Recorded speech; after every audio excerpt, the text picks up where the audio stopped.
Our God in heaven, Lord, we thank you, God, for your faithfulness and goodness, Panginoon, sa buhay po ni Clarice, sa Ate Jasmine, Panginoon, at Lord God, sa buhay po ni Ate Abby and Kuya Dennis sa wedding anniversary.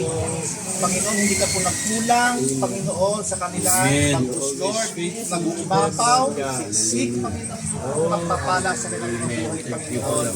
Even God, sa mga buhay, Panginoon, ng mga dalangin ko, Panginoon, Lord, we see good future for them, Lord God. Salamat, Lord, sa mga faithful nilang mga goals sa buhay, Panginoon, mga pangarap sa buhay, Panginoon. Ikaw, Panginoon, magbibigay, Panginoon, ng katuparan, Lord God, ng lahat ng mga pangarap ng sa buhay. Lord, may you bless them richly and abundantly, Panginoon, sa lahat ng bagay, Panginoon, na gagawin po nila sa loob ng bahay at labas ng bahay, sa eskwelahan, sa trabaho, Panginoon.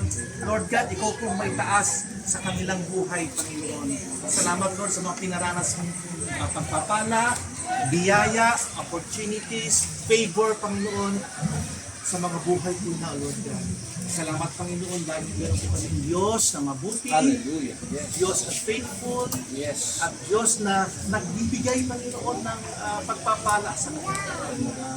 Uphold them and protect them, God, sa lahat, Panginoon, na pwedeng gawin ng enemy. Protect them, Lord, with the most precious blood, Lord. And Father God, ikaw po, Panginoon, ang magbukas ng maraming opportunities, Panginoon. Mabuhay, O Lord God. At inataas ka namin, Panginoon, sa